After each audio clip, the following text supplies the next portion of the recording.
ವಾಕ್ಯಕ್ಕೋಸ್ಕರ ಪ್ರಾರ್ಥನೆ ಮಾಡ್ಕೊಳ್ಳೋಣ. ಏಸಪ್ಪ, ನಮ್ಮನ್ನು ಬಹಳವಾಗಿ ಪ್ರೀತಿ ಮಾಡುವಳ್ಳೆ ದೇವರೇ, ಸ್ತೋತ್ರ ಸ್ವಾಮಿ. ಅಪ್ಪ, ಈ ಸಮಯದಲ್ಲಿ ವಾಕ್ಯಕ್ಕೋಸ್ಕರ ಪ್ರಾರ್ಥನೆ ಮಾಡ್ತಿದ್ದೇನೆ ರಾಜ. ಅಪ್ಪ, ಈ ಝೂಮ್ ಮೀಟಿಂಗ್ ಮೂಲಕ ದೇವರೇ ಕೂಡಿ ಬಂದಿರುವಂತ ಪ್ರತಿಯೊಬ್ಬ ಮಕ್ಕಳು ದೇವರೇ, ನಿನ್ನ ವಾಕ್ಯವನ್ನ ಕೇಳುವಾಗ ದೇವರೇ, ಅದನ್ನ ಸರಿಯಾದ ರೀತಿಯಲ್ಲಿ ಅರ್ಥ ಮಾಡಿಕೊಳ್ಳುವಂತೆ ದೇವರೇ, ನಿನ್ನ ಬಲವನ್ನ ಅನುಗ್ರಹಿಸಿ ರಾಜ. ಕೇಳುವ ಸಹಾಯ ಮಾಡ್ರಿ ಸ್ವಾಮಿ. ವಾಕ್ಯವನ್ನು ದೇವರೇ ಹೇಳ್ಕೊಡುವಂತ ಪಾಸ್ಟರ್ ಶೈನಿಗಾಗಿ ಕೂಡ ಪ್ರಾರ್ಥನೆ ಮಾಡ್ತಿದ್ದೇನೆ ರಾಜ. ಅದನ್ನ ಟ್ರಾನ್ಸ್ಲೇಟ್ ಮಾಡುವಂತ ದೇವರೇ ಮಾಮನ್ಗೋಸ್ಕರ ಅವರನ್ನ ತುಂಬಿಸ್ರಿ ಸ್ವಾಮಿ. ವಾಕ್ಯವನ್ನ ಕೇಳುವಾಗ ದೇವರೇ, ನಾವು ಪವಿತ್ರಾತ್ಮದಿಂದ ತುಂಬಿಸಲ್ಪಟ್ಟವರಾಗಿ ದೇವರೇ, ನಮ್ಮನ್ನ ಆಶೀರ್ವದಿಸ್ರಿ ರಾಜ. ಹಾಗೆ ಮಾಡೋದಕ್ಕಾಗಿ ಸ್ತೋತ್ರ, ಪ್ರಾರ್ಥನೆ ಕೇಳೋದಕ್ಕಾಗಿ ಸ್ತೋತ್ರ. ಕ್ರಿಸ್ತನಾದ ಯೇಸುವಿನ ಹೆಸರಿನಲ್ಲಿ ಪ್ರಾರ್ಥಿಸಿ ಬೇಡಿ ಹೊಂದಿದ್ದೇನೆ, ಆಮೇಲೆ.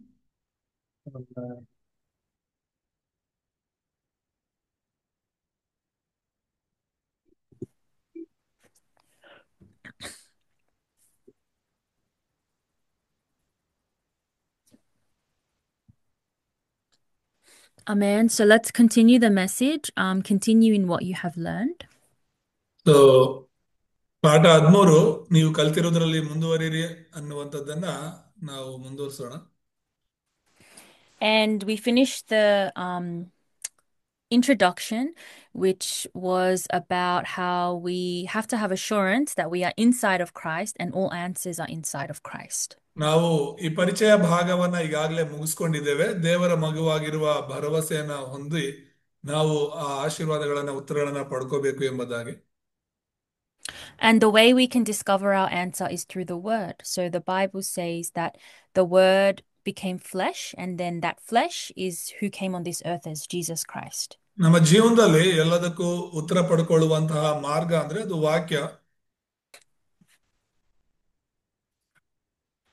So when we are imprinted with the word, when the word is inside of us, then we can really live our walk of faith correctly. So ಯಾವಾಗ ನಾವು ಆ ವಾಕ್ಯವನ್ನ ಬಲವಾಗಿ ಹಿಡ್ಕೊಳ್ತೀವೋ ವಾಕ್ಯದ ಪ್ರಕಾರ ನಾವು ಸರಿಯಾಗಿ ನಡೆಯೋದಿಕ್ಕೆ ಸಾಧ್ಯವಾಗುತ್ತೆ. So what's really important is to be rooted. We have to be rooted down inside the word of Christ. ಎಲ್ಲದಕ್ಕಿಂತ ಮುಖ್ಯವಾದದ್ದು ಏನಂದ್ರೆ ದೇವರ ವಾಕ್ಯದಲ್ಲಿ ಆಳವಾಗಿ ನಾವು ಬೇರೂರಬೇಕು ಅನ್ನುವಂಥದ್ದು. If a tree has very shallow roots, the roots are very weak and very low. When the wind blows, when the storm comes, the tree will fall over because the roots are not rooted down. ಒಂದ್ ವೇಳೆ ಉದಾಹರಣೆಯಾಗಿ ನಾವೊಂದು ಮರವನ್ನ ತೆಗೆದುಕೊಳ್ಳೋದಾದ್ರೆ ಅದರ ಬೇರುಗಳು ಬಲಹೀನವಾಗಿಯೂ ತುಂಬಾ ತೆಳುವಾಗಿಯೂ ಇರೋದಾದ್ರೆ ಗಾಳಿ ಅಥವಾ ಮಳೆ ಜೋರಾಗಿ ಬರುವಾಗ ಅದೇನಾಗುತ್ತೆ, ಬಿದ್ದು ಹೋಗುತ್ತೆ. ಯಾಕಂದ್ರೆ ಅದು ಬಲವಾಗಿ ಬೇರೂರೋದಕ್ಕೆ ಆಗದೆ ಇರೋ ಕಾರಣ. But if a tree is rooted down, has deep roots, then even though the storm comes, the wind comes, the tree never falls over. ಅದೇ ಯಾವ ಮರಕ್ಕೆ ಅದರ ಬೇರುಗಳು ಭೂಮಿಯ ಆಳಕ್ಕೆ ಹೋಗಿರುತ್ತೋ ಅಂತಹ ಒಂದು ಮರಕ್ಕೆ ಎಂತ ಗಾಳಿ ಬಂದು ಬಡಿದ್ರು ಎಂತ ಒಂದು ಮಳೆ ಬಂದ್ರು ಕೂಡ ಅದು ನೆಲಕ್ಕೆ ಬೀಳೋದಿಲ್ಲ. So Apostle Paul is writing to Timothy, saying to remember the scriptures, remember what I taught you, because that is going to sustain you. It's going to strengthen you continuously. ಅದಕ್ಕಾಗಿನೇ ಪೌಲನು ತಿಮೋತಿಯನಿಗೆ ಹೇಳ್ತಾ ಇರುವಂತದ್ದು, ನಾನು ನಿನಗೆ ಬರೆದಿರುವಂತದ್ದನ್ನ ಈ ದೇವರ ವಾಕ್ಯವನ್ನ ನೆನಪಿಗೆ ತಂದುಕೋ, ಯಾಕಂದ್ರೆ ಈ ವಾಕ್ಯಗಳೇ ನಿನ್ನ ಜೀವನದಲ್ಲಿ ಅವು ನೀನು ಬೇರೂರಿ ನಿಲ್ಲುವಂತೆ ಮಾಡುತ್ತೆ ಎಂಬುದಾಗಿ ಜ್ಞಾಪಕಕ್ಕೆ ತರ್ತಿದ್ದಾನೆ. So let's look at the main discourse, the characteristics of the Bible. ನಾವು ಮುಖ್ಯ ಸಂದೇಶವನ್ನ ನೋಡೋಣ, ಸತ್ಯವೇದದ ಗುಣ ಲಕ್ಷಣಗಳು ಎಂಬುದಾಗಿ. And the Bible is God's word. So we have to understand that when we read the word of God, God is speaking to us. So ಈ ಸತ್ಯವೇದದ ಗುಣಲಕ್ಷಣಗಳಲ್ಲಿ ಮೊದಲನೇ ಸತ್ಯವೇದದ ಗುಣಲಕ್ಷಣ ಏನಂದ್ರೆ, ಸತ್ಯವೇದವು ಅದು ದೇವರ ವಾಕ್ಯವಾಗಿದೆ. ಅದನ್ನ ನಾವು ಓದುವಾಗ ಆ ವಾಕ್ಯವು ನಮ್ಮ ಸಂಗಡ ಮಾತನಾಡುತ್ತೆ. So let's confirm for 2 Timothy 3:16. ವಚನಗಳನ್ನ ಅಕ್ಷರ ಓದ್ತಾಳೆ. 2 ತಿಮೋತಿ 3:16 ಓದಿ ಈ ವಿಷಯವನ್ನ ಖಚಿತಪಡಿಸಿಕೊಳ್ಳೋಣ.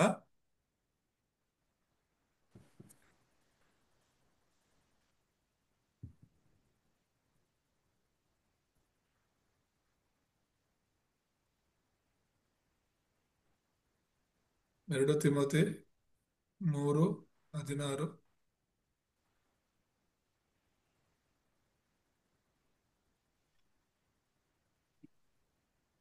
ದೈವ ಪ್ರೇರಿತವಾದ ಪ್ರತಿಯೊಂದು ಶಾಸ್ತ್ರವು ಉಪದೇಶಕ್ಕೂ, ಖಂಡನೆಗೂ, ತಿದ್ದುಪಾಟಿಗೂ, ನೀತಿ ಶಿಕ್ಷೆಗೂ ಉಪಯುಕ್ತವಾಗಿದೆ.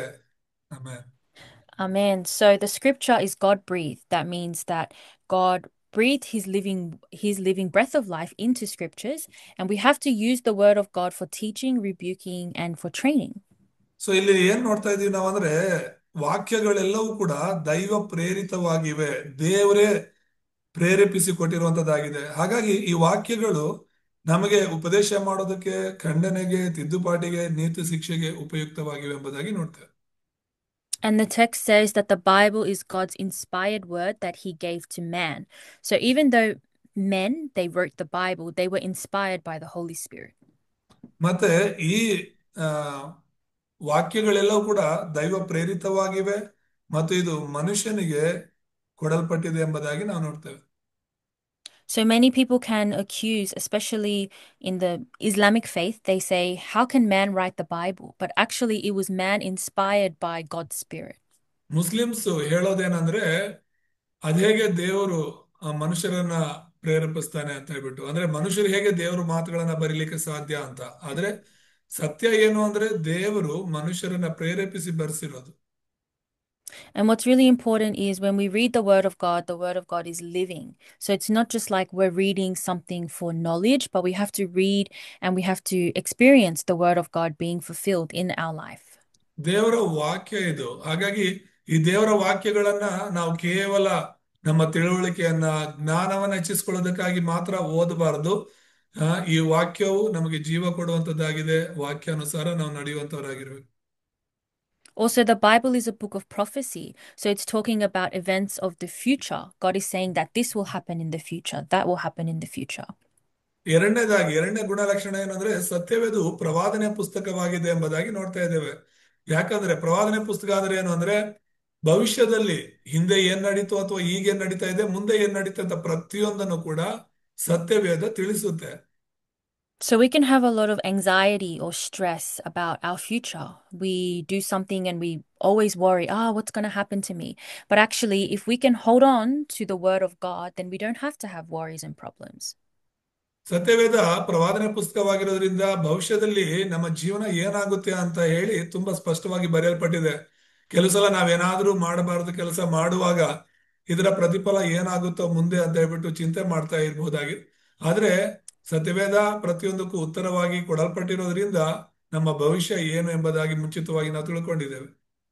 So the text says that we face problems if we don't know what's been written. So if we don't read the Bible, if we don't open our Bible and actually read it, and if we don't understand what it's talking about, then we can have a lot of worries about our future and what's going to happen. We fall into curses and disasters all the ಅಲ್ಲಿ time.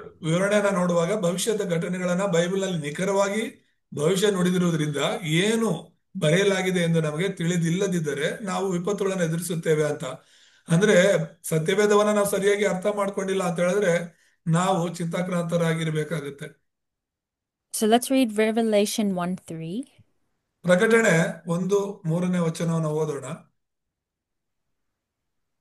ಈ ಪ್ರವಾದನ ಪ್ರಕಟಣೆ ವಾಕ್ಯಗಳನ್ನು ಓದುವಂತವನು, ಕೇಳುವಂತವರು, ಈ ಪ್ರವಾದನೆಯಲ್ಲಿ ಬರೆದಿರುವ ಮಾತುಗಳನ್ನು ಕೈಕೊಂಡು ನಡೆಯುವಂತವರು ಧನ್ಯರು. ಅವು ನೆರವೇರುವ ಸಮಯವು ಸಮೀಪವಾಗಿದೆ. ಆಮೇನ್. Amen. Amen. So we don't just read the word of prophecy and just think, oh, that's a very nice word. But we have to take it into our heart and believe that this word will be fulfilled inside of me. So ಈ ಒಂದು ದೇವರ ಪ್ರವಾದನ ವಾಕ್ಯಗಳನ್ನ ನಾವು ಸುಮ್ಮನೆ ಒಂದು ಅಭ್ಯಾಸವಾಗಿ ಓದೋದು ಮಾತ್ರವಲ್ಲ, ಇದು ದೇವರ ವಾಕ್ಯ, ಇದು ನನ್ನಲ್ಲಿ ನೆರವೇರುತ್ತೆ ಎಂಬುದಾಗಿ ನಾವು ನಂಬುವರಾಗಬೇಕು. That's really important. The difference between a religious person and a true person of faith is the religious person just reads the word of God but doesn't actually keep it in their heart and believe it's going to be fulfilled. ಈ ಒಂದು ಹೆಸರು ಮಾತ್ರ ಕ್ರೈಸ್ತರಾಗಿರೋರು ಅಥವಾ ಧಾರ್ಮಿಕ ಕ್ರೈಸ್ತರಿಗೂ ಅಥವಾ ನಿಜವಾಗ್ಲೂ ವಿಶ್ವಾಸಿಯಾಗಿರುವ ಕ್ರೈಸ್ತರಿಗೂ ಇರುವಂತ ವ್ಯತ್ಯಾಸ ಏನು ಅಂತ ಹೇಳಿದ್ರೆ, ಧಾರ್ಮಿಕ ಕ್ರೈಸ್ತರು ಸತ್ಯವೇದವನ್ನ ಓದ್ತಾರೆ, ವಾಕ್ಯವನ್ನ ಕೇಳ್ತಾರೆ, ಆದ್ರೆ ಅದು ಅವರ ಹೃದಯಕ್ಕೆ ತೆಗೆದುಕೊಳ್ಳೋದಿಲ್ಲ, ಅದು ನೆರವೇರುತ್ತೆ ಅಂತ ಹೇಳಿ ನಂಬಿಕೆ ಇಡೋದಿಲ್ಲ. For example, many churches they don't want to do evangelism because they think evangelism is difficult or evangelism is something like a big event that they have to do.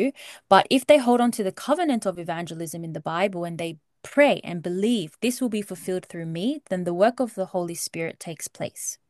So ಅನೇಕ ಸಭೆಗಳು ಸ್ವಾರ್ಥ ಸೇವೆಯ ಚಳುವಳಿಯಲ್ಲಿ ಇರೋದಿಲ್ಲ.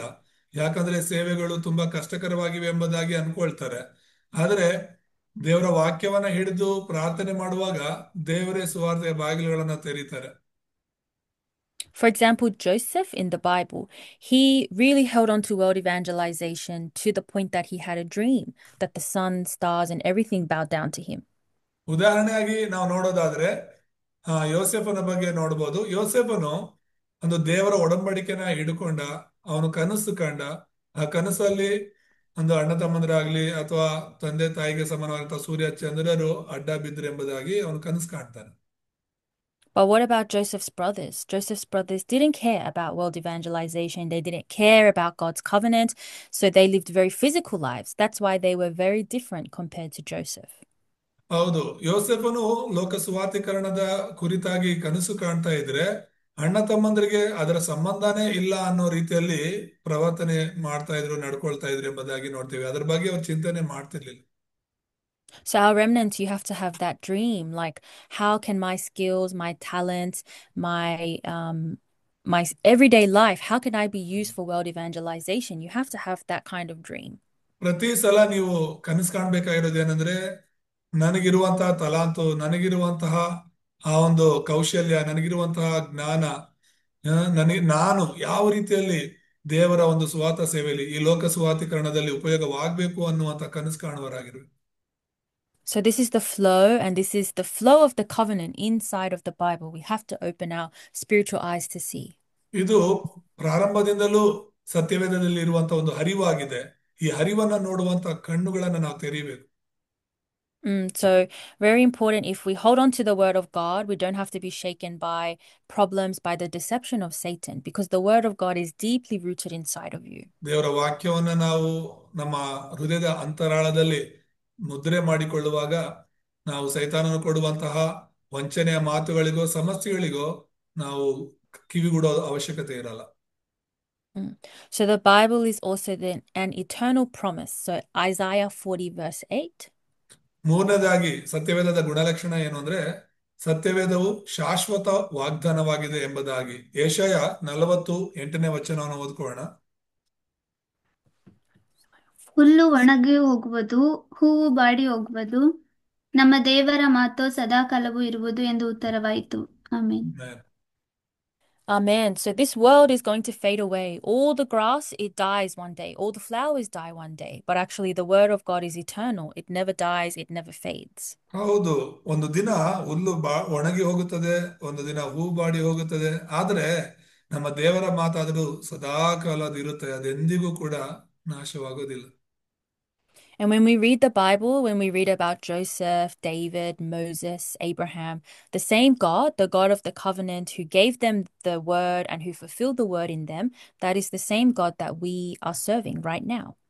ಈಗ ಉಳಿದವರಾಗಿರುವಂತಹ ಯೋಸೇಫ, ಮೋಶೆ, ಈ ಒಂದು ದಾವಿದ, ಸಮುವೇಲ, ಇವರೆಲ್ಲರ ಜೀವಿತದಲ್ಲಿ ದೇವರು ತನ್ನ ಮಾತನ್ನ ಕೊಟ್ಟು, ವಾಗ್ದಾನವನ್ನ ಕೊಟ್ಟು ಹೇಗೆ ಅದನ್ನ ನೆರವೇರಿಸಿದ್ರು, ಅದೇ ದೇವ್ರನ್ನ ನಾವು ನಂಬಿದ್ದೇವೆ. ಅದೇ ದೇವರು ನಮಗೆ ವಾಗ್ದಾನವನ್ನ ಕೊಟ್ಟಿದ್ದಾರೆ. So this promise, like God will be with us until the very end of the age, that is an eternal promise and it never goes away. It's not something like a trend that just comes and goes, but it's the word of God that is eternal. So ದೇವರು ನಮ್ಮ ಜೊತೆ ಇರ್ತೀನಿ ಅಂತ ವಾಗ್ದಾನ ಮಾಡಿದ್ದಾರೆ. ಆತನು ಶಾಶ್ವತವಾಗಿ ಇರುವ ದೇವರಾಗಿದ್ದಾರೆ. ಆತನ ಮಾತು ಅದು ಶಾಶ್ವತವಾಗಿದೆ. ಅದೇನೋ ಹೀಗ್ ಬಂದು ಹಾಗು ಹೋಗುವಂತದ್ದಲ್ಲ. ಆತನು ಸದಾಕಾಲವು, ಆತನ ವಾಕ್ಯವು ಸದಾಕಾಲವು ಇರುವಂತದ್ದಾಗಿದೆ. So the text says that God is eternal. So our God is eternal. He has no beginning, no end. So that means his promises in the Bible are true and they are eternal as well. So ಆ ಮೂರನೇ point ಕೆಳಗಡೆ ಬರ್ದಿರೋದನ್ನ ನಾವು ನೋಡ್ಬೋದು. ದೇವರು ಶಾಶ್ವತನಾಗಿರುವುದರಿಂದ ಸತ್ಯವೇದದಲ್ಲಿರುವ ಆತನ ವಾಗ್ದಾನಗಳು ಕೂಡ ಸತ್ಯ ಮತ್ತು ಶಾಶ್ವತವಾಗಿವೆ ಎಂಬುದಾಗಿ. And human beings, we can make promises, but then we can break the promise or we can take it back if we're upset at the person. But God is not a God that does that. Even though we sin or we disobey Him, He never takes His promise away.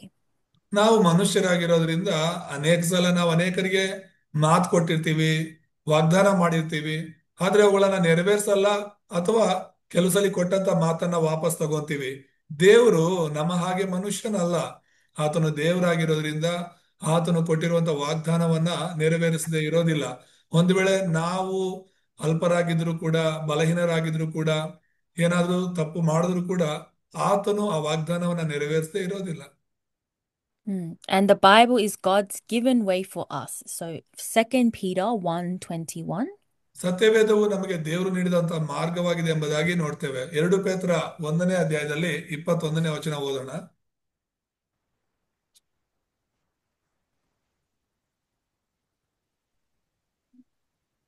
ಆತನನ್ನು ಸತ್ತವರೊಳಗಿಂದ ಎಬ್ಬಿಸಿ ಆತನಿಗೆ ಪ್ರಭಾವವನ್ನು ಕೊಟ್ಟ ದೇವರಲ್ಲಿ ನೀವು ಆತನ ಮೂಲಕ ನಂಬಿಕೆ ಇಟ್ಟವರಾದಿರಷ್ಟೇ. ಹೀಗಿರಲಾಗಿ ನಿಮ್ಮ ನಿರೀಕ್ಷೆಯು ದೇವರಲ್ಲಿಯೇ ನೆಲೆಗೊಂಡಿವೆ. ಹ್ಮ್.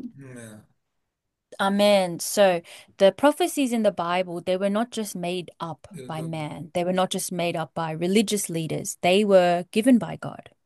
2ನೇ ಪೇತ್ರ 1:21. ಸೊ ಅಲ್ಲಿ ನಾವು ನೋಡ್ತಿರೋದು, ಯಾಕಂದ್ರೆ ಯಾವ ಪ್ರವಾದನೆಯು ಎಂದೂ ಮನುಷ್ಯರ ಚಿತ್ತದಿಂದ ಉಂಟಾಗಲಿಲ್ಲ, ಮನುಷ್ಯರು ಪವಿತ್ರಾತ್ಮ ಪ್ರೇರಿತರಾಗಿ ದೇವರಿಂದ ಹೊಂದದ್ದನ್ನೇ ಮಾತನಾಡಿದರು ಎಂಬುದಾಗಿ ನೋಡ್ತೇವೆ.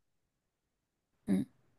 Yes, so the prophecy is God's word. It's God's promise to us. So just because the Bible was written by man, remember, it is God who is the one who instructed them to write the Bible. So ಇಲ್ಲಿ ಪ್ರವಾದನೆಗಳು ಅನ್ನೋದು ಅದು ದೇವ್ರು ಕೊಟ್ಟಂತ ಪ್ರವಾದನೆಗಳಿವೆ, ದೇವ್ರು ಕೊಟ್ಟಂತ ಮಾತುಗಳಾಗಿವೆ. ಅದು ಮನುಷ್ಯರು ಬರೆದಿದ್ರು ಕೂಡ ಮನುಷ್ಯರ ಆಲೋಚನೆಯಿಂದ ಬರ್ದಿಲ್ಲ, ದೇವರೇ ಅವರಿಗೆ ಪ್ರೇರಣೆ ಮಾಡಿದ್ದಾರೆ ಎಂಬುದಾಗಿ ನೋಡ್ತೇವೆ. And the Bible is supreme. 1 Corinthians 2:13. ಮತ್ತೆ 1 ಕೊರಿಂಥ 2ನೇ ಅಧ್ಯಾಯ 13ನೇ ವಚನ ನೋಡುವಾಗ ಸತ್ಯವೇದವು ಶ್ರೇಷ್ಠತೆಯಾಗಿದೆ ಅಥವಾ ಶ್ರೇಷ್ಠವಾಗಿದೆ ಎಂಬುದಾಗಿ ನೋಡ್ತೇವೆ. ಓದೋಣ ವಚನವನ್ನ. ಇವುಗಳನ್ನು ಮನುಷ್ಯ ಜ್ಞಾನವು ಕಲಿಸಿದ ಮಾತುಗಳಿಂದ ಹೇಳದೆ ದೇವರಾತ್ಮನೇ ಕಲಿಸಿಕೊಟ್ಟ ಮಾತುಗಳಿಂದ ಹೇಳಿ ಆತ್ಮ ಸಂಬಂಧವಾದವುಗಳನ್ನು ಆತ್ಮನಿಗೆ ಯುಕ್ತವಾದ ರೀತಿಯಲ್ಲಿ ವಿವರಿಸುತ್ತವೆ. Amen. Amen. So we are human beings, we are spiritual beings. So we need the spiritual words, we need the spiritual truth. ನಾವು ಮನುಷ್ಯರು, ಆದ್ರೆ ನಮಗೆ ನಮ್ಮ ಜ್ಞಾನಕ್ಕಿಂತ ಹೆಚ್ಚಾಗಿ ದೇವರ ಜ್ಞಾನ ಬೇಕಾಗಿದೆ, ಆತ್ಮಿಕ ಜ್ಞಾನ ಬೇಕಾಗಿದೆ. So Apostle Paul is saying that whatever we speak of, whenever we share the gospel, whenever we share the wisdom of the message of Christ, it is given to me by the Holy Spirit. So ನಾವ್ ಯಾವಾಗೆಲ್ಲ ದೇವರ ವಾಕ್ಯವನ್ನ ಹೇಳ್ತೀವೋ ಅಥವಾ ದೇವರ ವಾಕ್ಯವನ್ನ ಸ್ವೀಕರಿಸ್ತೀವೋ ಅವಾಗೆಲ್ಲ ಅದು ದೇವರ ಆತ್ಮನಿಂದ ನಮಗೆ ಕೊಡಲ್ಪಟ್ಟಿದೆ ಎಂಬುದಾಗಿ ನಾವು ತಿಳ್ಕೋಬೇಕು. Not because people are not giving these words because they are very smart or they're very elite, but the Holy Spirit works in them because they are the chosen covenantal people. ಅದೇನೋ ದೇವ್ರ ವಾಕ್ಯ ಹೇಳೋರು ತುಂಬಾ ಬುದ್ಧಿವಂತರು, ತಿಳುವಳಿಕೆ ಉಳ್ಳವರು, ಅದಕ್ಕೋಸ್ಕರ ವಾಕ್ಯ ಕೊಡ್ತಿದ್ದಾರೆ ಅಂತ ಅಲ್ಲ. ದೇವರ ಆತ್ಮನು ಅವರನ್ನ ಆರಿಸ್ಕೊಂಡಿದ್ದಾರೆ, ದೇವ್ರ ಆರಿಸ್ಕೊಂಡಿದ್ದಾರೆ, ದೇವರ ಆತ್ಮನ ಅವ್ರ ಮೂಲಕ ಮಾತನಾಡ್ತಿದ್ದಾರೆ. And because the Bible will be fulfilled on this earth, Matthew 5:17-18. ಮತ್ತೆ ಸತ್ಯವೇದದ 4ನೇ ಗುಣಲಕ್ಷಣ ಏನು ಅಂದ್ರೆ, ಸತ್ಯವೇದವು ಈ ಭೂಮಿಯ ಮೇಲೆ ನೆರವೇರುತ್ತದೆ ಎಂಬುದಾಗಿ. ಅದಕ್ಕೆ ಒಂದು ವಚನ, ಮತ್ತಾಯ 5ನೇ ಅಧ್ಯಾಯ 17-18 ಓದ್ಕೋಣ. ಮೋಶೆಯ ಧರ್ಮಶಾಸ್ತ್ರವನ್ನಾಗಲಿ ಪ್ರವಾದಿಗಳ ವಚನಗಳನ್ನಾಗಲಿ ತೆಗೆದುಹಾಕುವುದಕ್ಕೆ ನಾನು ಬಂದೆನೆಂದು ನೆನೆಸಬೇಡಿರಿ. ತೆಗೆದುಹಾಕುವುದಕ್ಕೆ ಬಂದಿಲ್ಲ, ನೆರವೇರಿಸುವುದಕ್ಕೆ ಬಂದಿದ್ದೇನೆ. ನಿಮಗೆ ಸತ್ಯವಾಗಿ ಹೇಳುತ್ತೇನೆ, ಆಕಾಶವು ಭೂಮಿಯು ಅಳಿದು ಹೋಗುವ ತನಕ ಧರ್ಮಶಾಸ್ತ್ರವೆಲ್ಲ ನೆರವೇರಿದ ಹೊರತು ಅದರೊಳಗಿಂದ ಒಂದು ಸೊನ್ನೆಯಾದರೂ ಒಂದು ಗುಡುಸಾದರೂ ಅಳಿದು ಹೋಗಲಾರದು. Amen. Amen. So Jesus Christ is saying that he is the fulfillment of the law. So ಇಲ್ಲಿ ಯೇಸು ಕ್ರಿಸ್ತನು ಹೇಳ್ತಿರೋದು ಏನಂದ್ರೆ, ನಾನೇ ಧರ್ಮಶಾಸ್ತ್ರದ ಒಂದು ನೆರವೇರಿಕೆಯಾಗಿದೆ ಎಂಬುದಾಗಿ. So there was the law given to Moses in the Old Testament, and many people, they had a misunderstanding, like we have to obey the law, we have to be holy, and we have to never commit any sin. ಹಳೆ ಒಡಂಬಡಿಕೆಯಲ್ಲಿ ಧರ್ಮಶಾಸ್ತ್ರವು ಮೋಶೆಗೆ ಕೊಡಲ್ಪಟ್ಟಿದೆ. ಆ ಒಂದು ಹಳೆ ಒಡಂಬಡಿಕೆಯ ಪ್ರಕಾರ ಆ, ನಾವು ಆ ಧರ್ಮಶಾಸ್ತ್ರ ಪ್ರಕಾರ ನೋಡೋದಾದ್ರೆ ನಾವು ತುಂಬಾ ಪರಿಶುದ್ಧರಾಗಿರ್ಬೇಕು, ಯಾರು ಯಾವ ತಪ್ಪನ್ನ ಮಾಡಬಾರ್ದು ಎಂಬುದಾಗಿ ಅದು ಹೇಳುತ್ತೆ. But actually, the law was given to show us that we cannot keep the law and we need a savior. We need the Messiah, the Christ. ಧರ್ಮಶಾಸ್ತ್ರವನ್ನ ನಾವು ನೋಡುವಾಗ ಆ ಧರ್ಮಶಾಸ್ತ್ರ ಏನಕ್ಕೆ ಕೊಡಲ್ಪಟ್ಟಿದೆ ಅಂದ್ರೆ ಅದನ್ನ ನಾವ್ ಯಾರು ಕೂಡ ನೆರವೇರ್ಸಕ್ ಆಗಲ್ಲ, ಧರ್ಮಶಾಸ್ತ್ರದಂತೆ ನಾವ್ ಯಾರು ನಡೆಯಕ್ ಆಗಲ್ಲ, ಅದಕ್ಕೋಸ್ಕರನೇ ನಮಗೊಬ್ಬ ರಕ್ಷಕನ ಅವಶ್ಯಕತೆ ಇದೆ ಎಂಬುದಾಗಿ ನೋಡ್ತೇವೆ. Because no one can keep the law fully, and the Jewish people who upheld the law, they tried and tried to be holy and to follow the law, but they couldn't. And what they failed to do is relay the mystery of Christ. ಯಹೂದ್ಯರು ಕೂಡ ಆ ಧರ್ಮಶಾಸ್ತ್ರವನ್ನ ಹಿಂಬಾಲಿಸ್ತಾ ಇದ್ರು, ಧರ್ಮಶಾಸ್ತ್ರವಾದಂತೆ ನಡೀತಾ ಇದ್ರು. ಆದ್ರೂ ಕೂಡ ಅವ್ರು ಎಷ್ಟೇ ಪ್ರಯತ್ನ ಮಾಡಿದ್ರು, ಆ ಧರ್ಮಶಾಸ್ತ್ರದ ಪ್ರಕಾರ ಪರಿಶುದ್ಧರಾಗಿ ನೀತಿವಂತರಾಗಿರೋದಕ್ಕೆ ಪ್ರಯತ್ನ ಮಾಡಿದ್ರು ಕೂಡ ಆ ಒಂದು ಧರ್ಮಶಾಸ್ತ್ರದ ಎಲ್ಲಾ ಆಜ್ಞೆಗಳಂತೆ ನಡ್ಕೊಳಕ್ ಅವ್ರ ಕೈಲಿ ಆಗ್ಲಿಲ್ಲ.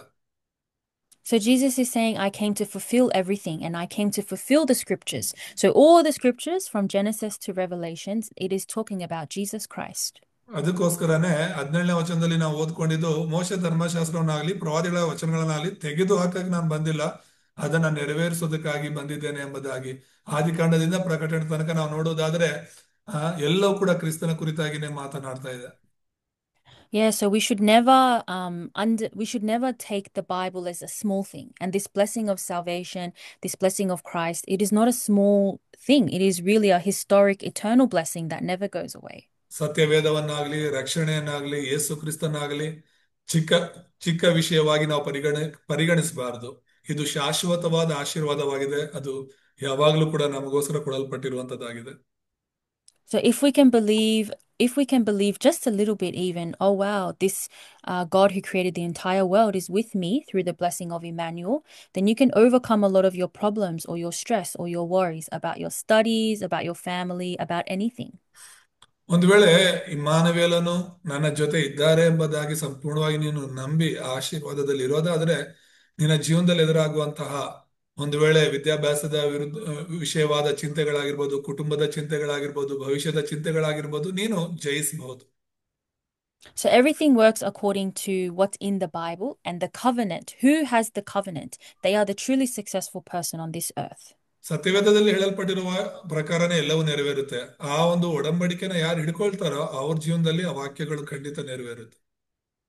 So no one can alter the Bible. So no one can change what the Bible is talking about. 5ನೇ ಸತ್ಯವೇದದ ಗುಣಲಕ್ಷಣ ಏನಂದ್ರೆ, ಯಾರು ಸತ್ಯವೇದನ ಬದಲಾಯಿಸಲು ಸಾಧ್ಯವಿಲ್ಲ. And it says anyone who tries to will be cursed. So Deuteronomy 4:12. ಒಂದು ವೇಳೆ ಯಾರಾದ್ರೂ ಸತ್ಯವೇದವನ್ನ ಬದಲಾಯಿಸಬೇಕು ಅಂತ ಪ್ರಯತ್ನ ಮಾಡಿದ್ರೆ, ಏನಾದ್ರೂ ತೆಗೆದಾಕ್ಬೇಕು ಸೇರಿಸ್ಬೇಕು ಅಂತ, ಅವರು ಶಾಪಗ್ರಸ್ತರಾಗ್ತಾರೆ ಅಂತ ಧರ್ಮೋಪದೇಶ ಕಾಂಡ 4ನೇ ಅಧ್ಯಾಯ 2ನೇ ವಚನದಲ್ಲಿ ನಾವು ಓದ್ಕೋಬಹುದು.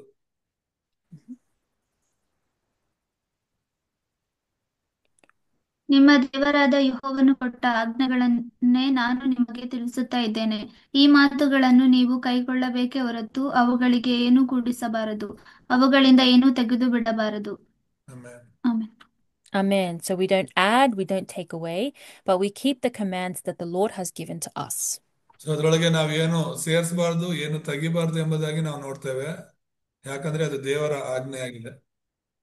So very simply, we obey. We obey our Lord, our God of the covenant, and we don't try to take away anything because we don't like it.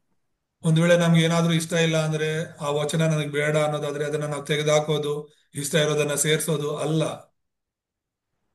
Also, Revelation 22:18 to 19. ಅದಕ್ಕೆ ಸಂಬಂಧಪಟ್ಟ ಇನ್ನೊಂದು ವಚನವನ್ನು ಓದ್ಕೋಣ. ಪ್ರಕಟಣೆ 22ನೇ ಅಧ್ಯಾಯದಲ್ಲಿ 18 ಮತ್ತು 19ನೇ ವಚನ ಓದ್ಕೋಣ. ಈ ಪುಸ್ತಕದ ಪ್ರವಾದನ ವಾಕ್ಯಗಳನ್ನು ಕೇಳುವ ಪ್ರತಿಯೊಬ್ಬನಿಗೆ ನಾನು ಹೇಳುವ ಸಾಕ್ಷಿ ಏನೆಂದರೆ, ಇವುಗಳಿಗೆ ಯಾವನಾದರೂ ಹೆಚ್ಚು ಮಾತುಗಳನ್ನು ತಂದು ಹಾಕಿದರೆ ದೇವರು ಅವನ ಮೇಲೆ ಈ ಪುಸ್ತಕದಲ್ಲಿ ಬರೆದಿರುವ ಪ್ರವಾದನಗಳನ್ನು ತಂದು ಹಾಕುವನು. ಉಪದ್ರವಗಳನ್ನು ಉಪದ್ರವಗಳನ್ನು ತಂದು ಹಾಕುವನು. ಯಾವನಾದರೂ ಈ ಪ್ರವಾದನ ಪುಸ್ತಕದಲ್ಲಿರುವ ಮಾತುಗಳಲ್ಲಿ ಒಂದನ್ನಾದರೂ ತೆಗೆದು ಬಿಟ್ಟರೆ, ಈ ಪುಸ್ತಕದಲ್ಲಿ ಬರೆದಿರುವ ಪರಿಶುದ್ಧ ಪಟ್ಟಣದಲ್ಲಿಯೂ ಜೀವವೃಕ್ಷದಲ್ಲಿಯೂ ಅವನಿಗಿರುವ ಪಾಲನ್ನು ದೇವರು ತೆಗೆದು ಬಿಡುವನು.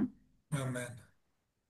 Amen. So, as well, same thing. If anyone adds anything to the scriptures, then the Bible says that they will be cursed. So ಇಲ್ಲಿ ಏನ್ ಹೇಳ್ತಾ ಇದೆ ಅಂದ್ರೆ, ಯಾರಾದ್ರೂ ಈ ವಾಕ್ಯದಲ್ಲಿ ಸೇರಿಸಿದ್ರು, ಈ ವಾಕ್ಯದಿಂದ ತೆಗೆದುಹಾಕಿದ್ರು ಕೂಡ ಅವರು ಶಾಪಗ್ರಸ್ತರಾಗ್ತಾರೆ ಎಂಬುದಾಗಿ ದೇವರು ಹೇಳ್ತಿದ್ದಾರೆ. So there are many people that share a mixed gospel or tainted gospel. They add things to the message, they take it away, and they preach this message and lead many people astray. ಯೋಚನೆ ಮಾಡಿ, ತುಂಬಾ ಜನ ಸೇವಕರು ದೇವರ ವಾಕ್ಯ ಇದು ಅಂತ ಹೇಳ್ತಾ ಇರುವವರು, ಎಷ್ಟೋ ಜನ ದೇವರ ವಾಕ್ಯ ಅಲ್ಲದಿರೋದನ್ನ ಇದಕ್ಕೆ ಸೇರಿಸ್ತಿದ್ದಾರೆ. ದೇವರ ವಾಕ್ಯ ಅಲ್ದಿರೋದ್ ದೇವರ ವಾಕ್ಯವನ್ನ ತೆಗೆದುಹಾಕ್ತಿದ್ದಾರೆ.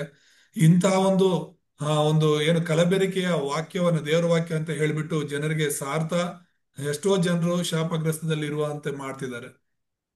And we can feel very frustrated because we look at the many people that are being deceived and we can feel like something, we want to do something. But actually, here it says God Himself will curse them. ಇಲ್ಲಿ ಒಂದ್ ವೇಳೆ ಈ ತರ ತಪ್ಪಾಗಿ ಬೋಧನೆ ಮಾಡ್ತಿರೋನ್ನೆಲ್ಲ ನೋಡಿದ್ರೆ ನಮಗೆ ಅವ್ರಿಗೆ ಏನಾದ್ರೂ ಮಾಡ್ಬೇಕು ಅಂತ ಅನಿಸ್ತಾ ಇರುತ್ತೆ. ಆದ್ರೂ ಕೂಡ ನಾವು ಅವ್ರ ಬಗ್ಗೆ ಚಿಂತೆ ಮಾಡೋದು ಬೇಡ. ದೇವರೇ ಅವ್ರನ್ನ ನೋಡ್ಕೊಳ್ತಾರೆ. ಎಲ್ಲ ಬೈಬಲಲ್ಲಿ ಹೇಳಿರೋ ಎಲ್ಲಾ ಶಾಪಗಳು ಅವ್ರ ಮೇಲೆ ಬರುತ್ತೆ ಅಂತಾನೆ ವಾಕ್ಯ ಹೇಳುತ್ತೆ. So our God knows everything, and our God knows who is doing right, who is doing wrong. So God is the one who will seek justice about these kinds of people. ಯಾಕಂದ್ರೆ ನ್ಯಾಯ ತೀರ್ಸೋರು ದೇವರೇನೆ. ತನ್ನ ಮಾತಿಗೆ ಯಾರು ಏನ್ ಸೇರಿಸ್ತಾರೋ ತೆಗಿತಾರೋ ಅದನ್ನ ದೇವ್ರು ನೋಡ್ತಿದ್ದಾರೆ. ಖಂಡಿತವಾಗ್ಲೂ ಅವ್ರ ಮೇಲೆ ದೇವರೇ ನ್ಯಾಯ ತೀರ್ಪನ್ನು ಕೊಡುವವರಾಗಿದ್ದಾರೆ. Also, the Bible leads us in the right path. So which path we have to take? It's not talking about legalism, but what kind of path do we have to walk that holds on to the covenant of God? ಮತ್ತೆ ಆರನೇದಾಗಿ ಈ ಒಂದು ಸತ್ಯವೇದ ಗುಣಲಕ್ಷಣ ಏನಂದ್ರೆ, ಈ ಒಂದು ಸತ್ಯವೇದ ಅನ್ನೋದು ನಮ್ಮನ್ನ ಸರಿಯಾದ ಮಾರ್ಗದಲ್ಲಿ ನಡೆಸುತ್ತೆ ಎಂಬುದಾಗಿ ನೋಡ್ತೇವೆ. So the Bible verse was Psalms 119, 105. ಇಲ್ಲಿ ಒಂದು ವಚನವನ್ನು ಓದಿಕೊಳ್ಳುವಾಗ ಕೀರ್ತನೆ 119, 105. ನಿನ್ನ ವಾಕ್ಯವು ನನ್ನ ಕಾಲಿಗೆ ದೀಪವು, ನನ್ನ ದಾರಿಗೆ ಬೆಳಕು ಆಗಿದೆ. Amen. Amen. So it says there that the word is a lamp for my feet, light to my path. So the word guides my path. I'm not listening to the word of man or the word of the world or people around me, but the word of God. ದೇವರ ವಾಕ್ಯ ಹೇಳುವಾಗೆ ನಿನ್ನ ವಾಕ್ಯವು ನನ್ನ ಕಾಲಿಗೆ ದೀಪವಾಗಿದೆ, ನನ್ನ ದಾರಿಗೆ ಬೆಳಕಾಗಿದೆ. ಹಾಗಾಗಿ ನಾನು ಮನುಷ್ಯರ ಮಾತನ್ನ ಕೇಳೋದಿಲ್ಲ, ದೇವರ ಮಾತನ್ನೇ ನಾನು ಕೇಳ್ತೇನೆ ಅಂತ ಹೇಳಿ ಕೀರ್ತನೆಗಾರನು ಹೇಳ್ತಿದ್ದ.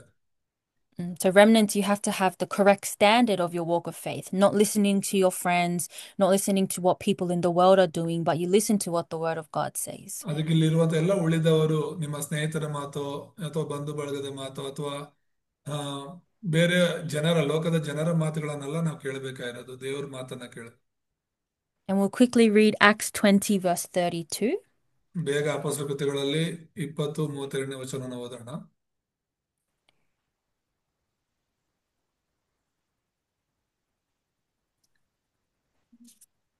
20:32.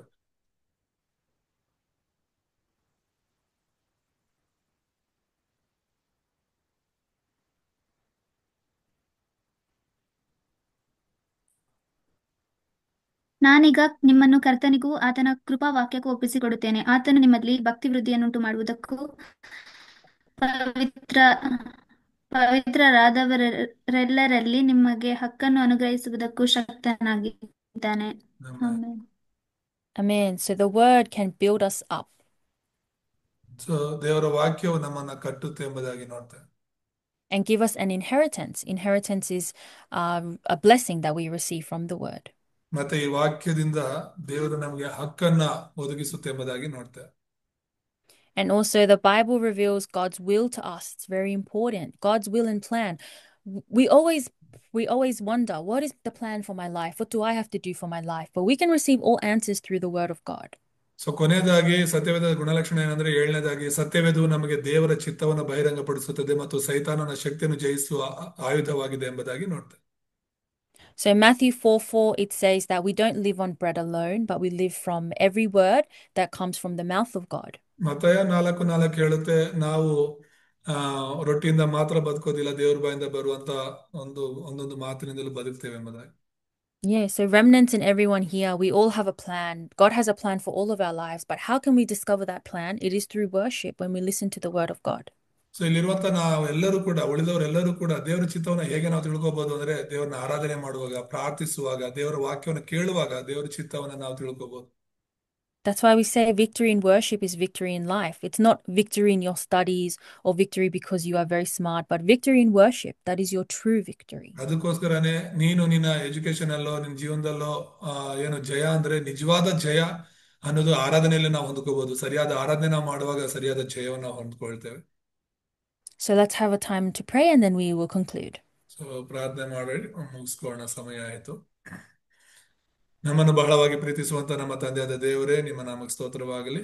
ಈ ಒಂದು ಸಮಯದಲ್ಲಿ ನಮ್ಮ ಸಂಗಡ ಮಾತನಾಡೋದಕ್ಕಾಗಿ ಸ್ತೋತ್ರ. ಸತ್ಯವೇದದ ಹೌದು ಸ್ವಾಮಿ 7 ಗುಣಲಕ್ಷಣಗಳನ್ನ ತಿಳಿಸಿದ್ದಕ್ಕಾಗಿ ಸ್ತೋತ್ರ. ವಾಕ್ಯ ಕೊಟ್ಟ ನಿನ್ನ ಮಗಳನ್ನು ಆಶೀರ್ವದಿಸಿ, ಜಯನಾಗಿ ನಿಮ್ಮ ವಾಕ್ಯವನ್ನು ಕೇಳಿದ ಪ್ರತಿಯೊಬ್ಬರನ್ನು ಆಶೀರ್ವದಿಸಿ ಬಲಪಡಿಸಿ ಮುಂದಿನ ದಿನಗಳಲ್ಲಿ ಇದರಲ್ಲಿ ಬೆಳೆಯುವಂತೆ ಸಹಾಯ ಮಾಡಿ. ಕ್ರಿಸ್ತನಾದ ಯೇಸುವಿನ ನಾಮದಲ್ಲಿ ನಾವು ಪ್ರಾರ್ಥಿಸಿ ಬಿಡುತ್ತೇವೆ ತಂದೆ, ಆಮೇಲೆ.